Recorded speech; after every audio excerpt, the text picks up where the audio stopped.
You might ask, well, what were the leaders doing? What were the managers doing? The investors doing?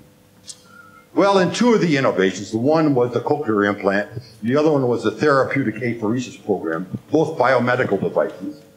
You find the total distribution of events that we observed, and in the solid lines, the actual number of times that top managers were actually involved in these events. Roughly 10 to 15% of all events. 81 times in the 719 events of the cochlear implant, specifically, and 49 times of the 325 events. And having observed them, we then examined what roles did they play.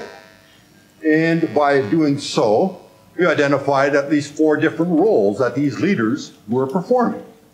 These roles dealt with and included the roles that are often sponsored and heralded by the research literature, the sponsor and the mentor who's supportive and run interference for innovation.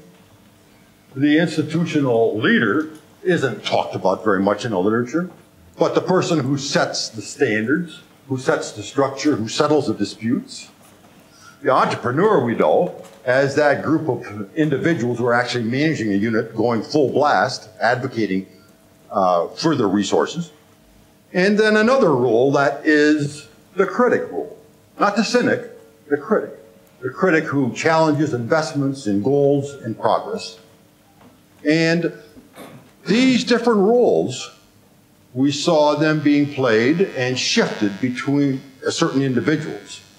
And what struck us was the leadership of the innovation is not a person thing. We tend to think of leaders as persons. We should be thinking of leaders as roles or functions. Then you can begin to say, today I'm the manager of this project and I need to play a critical role. Tomorrow I am a manager of this project and I need to play a sponsor role.